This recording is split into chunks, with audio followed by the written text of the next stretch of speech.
Urdu word travel and food के साथ एक बार फिर खुशामदीद। आज हम पहलवानों के शहर गुजरांवाला की एक बहुत ही फेमस फूड स्ट्रीट पर आए हैं, जहां के नाश्ते पूरे पाकिस्तान में मशहूर हैं। आज हम मौजूद हैं गुरु नानकपुरा में।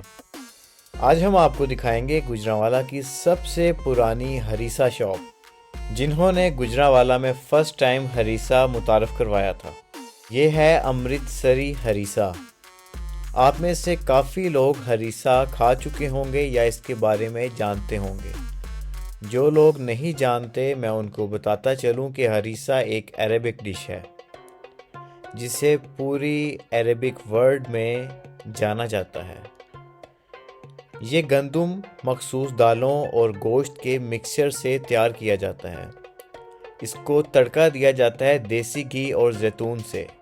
हरीसे को अच्छे तरीके से घोटा लगाया जाता है, जिसके बाद ये खाने के काबिल होता है।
उम्मीद करते हैं आपको ये वीडियो पसंद आई होगी। वीडियो को लाइक करें, शेयर करें और हमारे चैनल को सब्सक्राइब करें ताकि आने वाली तमाम फूड की वीडियोस आप तक पहुंच सकें।